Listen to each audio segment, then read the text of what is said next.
out of the red corner, an undefeated mixed martial artist holding a perfect professional record. What's up, fellas? It's your boy, Crossover MMA, back with another video. And for today, we're looking at my top 3 fights for this Saturday, August 10th card, UFC Fight Night, Tybura versus Spivac 2. So I'm going to give you a couple honorable mentions, and then we're going to get into my top 3 lists. So let's get right into it. So my number 2 honorable mention for this weekend's card is Chris Gutierrez versus Kwang Lee. Now, the reason why this fight made the list for me is that, in my opinion, Chris Gutierrez has some of the best kicks in the UFC, specifically his low kicks. Like, they're very fast, very dynamic, and he's good with both legs. Like, I mean, he can be southpaw, uses his left leg. He can be orthodox and use his right leg. And he also uses them inside leg kicks as well. So his low kicks, very dynamic. And if you don't check them and if you aren't aware of them, they will affect the fight big time. Lee coming into this fight, he's originally supposed to be fighting the Dana White Contender Series, but he's an undefeated striker, has some solid power in his hands, and he wants to fight on the feet as well. So those two things coming together could potentially lead for an exciting fight. But ultimately, the reason why this fight is my number 2 honorable mention is because I think there's a potential for it to be a little slow.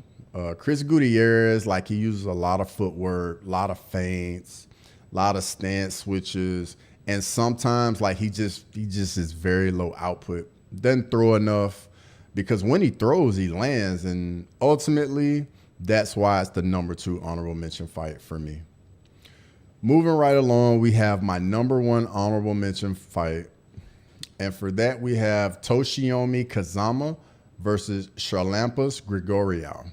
Now, this fight made my list because I think there's a very high likelihood that we get a finish. And I don't know about you, but for me, I like finishes, and that's really why I made the list. Grigoriou has some power in his hands, and Kazama doesn't really move his head too much, just like I said in my preview video. On top of that, Kazama's coming off 2 first-round KOs. So I think that combination together just lends itself to potentially, like, you know, seeing a good finish. And that's what we all want to see. So, and then on top of it, the reason why it didn't make it, it's not higher on my list, is because both guys have only fought in the UFC like 1 or 2 times. So not many people know about them. And I think there won't be that much excitement for, like, most people, but it's definitely a fight I'm looking forward to. So moving right along, we have the number 3 fight for this weekend's card. We have Damon Jackson versus Chepe Mariscal. So this is the number 3 fight for me because I also think there's a very good chance that we could get a finish in this fight as well. Both guys like to fight on the feet. Mariscal comes to fight every time. And Damon Jackson actually looked really good in his last fight. You know, showed really good movement. His countering was very much on point in his last fight. So, you know, the potential is definitely there. But ultimately, the reason why it's number 3 for me is that neither guy's a very big prospect or ranked. So that's why it ultimately is the number 3 fight for me. Moving right along, we have the number 2 fight. Danny Barlow versus Nikolai Veretinnikov. No, I butchered that, but sorry. It's my number 2 fight because Danny Barlow is an undefeated prospect. Dynamite in his left hand. Very exciting prospect. Young guy as well. I think he's like 29, I think. Very exciting prospect. Had 1 fight in the UFC. Made his debut off the Dana White Contender Series. Nikolai is a striker as well. So this fight should take place on the feet, which is what we like to see. Nikolai, he actually likes to stay in the pocket. So that mixed in with Danny Barlow can be fireworks. And I know we all would like to see something like that.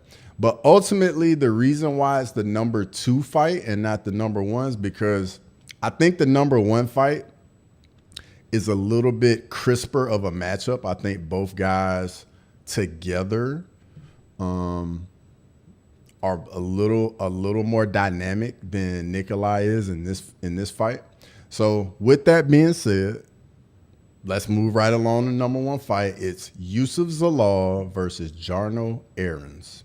Now, this fight's my number 1 fight because both guys are young and hungry.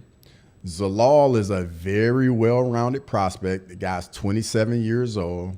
He has some clean technical striking mixed in with a nice blend of some grappling and submissions. And then with that said, Aarons is also a striker. This guy wastes no time getting right into the fight, getting right to the action, what we like to see. And I personally just think this is very good matchmaking. But ultimately, I think what's going to happen is Aarons and Zalal, they're going to be on the feet for a little bit. But whenever Aarons starts to land too much, Zalal is just going to start using his grappling because he's very good. Like, he's very clinical. He's not a wrestler, like he is a striker, but he uses his grappling, will ground and pound, go for submissions. And like I said, like, the guy is a complete fighter, very young, and hopefully, you know, continues to grow and becomes, you know, a big star in the UFC. But just a little short, quick video, guys. Let me know what you guys think in the comments. Subscribe. Thank you so much for watching, and until next time.